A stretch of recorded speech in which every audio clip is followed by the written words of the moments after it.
আল্লাহকে এভাবে বলো, মাওলা তামাম দুনিয়া আমার লাগবে না, ওটুকু দুনিয়া দেন যেটুকু দুনিয়া হাসানা, ওইটুকু সম্পদ দেন যেটুকু পবিত্র, ওই রকম একটা বিবি দেন যে নেককার, ওই রকম সন্তান দেন যে সন্তান আপনাকে সেজদা করে, ওই রকম সম্মান দেন যে সম্মান আখিরাতের কাজে লাগে, ওই রকম ব্যস্ততা দেন যে ব্যস্ততা দ্বারা ইবাদত আমলের নেকি কামানো যায়, ওই রকম অবসরটুকু দেন যেটুকু অবসরে আপনার জিকির করা যায়, অর্থাৎ যা কিছু দ্বারা আমার আখিরাত বয়ে আনে এমন দুনিয়া আমারে দেন।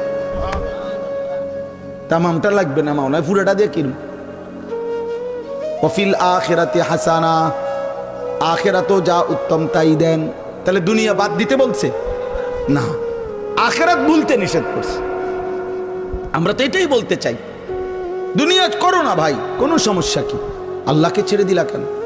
হালাল হারাম ছেড়ে দিলা কেন? এরম শুরু করলা কা?